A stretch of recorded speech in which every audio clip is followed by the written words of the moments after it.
la tradizionale sfilata si è aperta l'edizione 2019 del torneo di calcio dei Sestieri di Lavagna, che quest'anno si avvale della collaborazione della neoinsediata giunta comunale. È una manifestazione che pur legata poi ai ragazzi giovani, ai bambini, è una manifestazione a cui teniamo particolarmente. Credo che sia uno dei, non dico l'unico, dei pochi tornei per bambini aperti a tutti i bambini che fanno calcio e non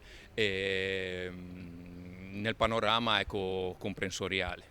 Il Comune mette a disposizione i campi sportivi per la manifestazione organizzata dal Centro Sportivo Italiano con la collaborazione dei Sestieri dell'Istituto Comprensivo di Lavagna. Anche quest'anno ce l'abbiamo fatta, siamo partiti con qualche mese di ritardo, ma alla fine abbiamo ottenuto il risultato che volevamo. I bambini si sono iscritti, numerosi anche quest'anno.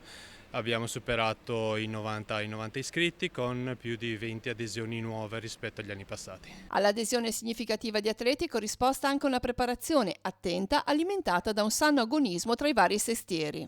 Vogliono vincere, soprattutto quello, però certamente rispettando le regole, gli avversari e certamente rispettando anche gli amici, perché poi hanno tutti amici tra i vari sestieri.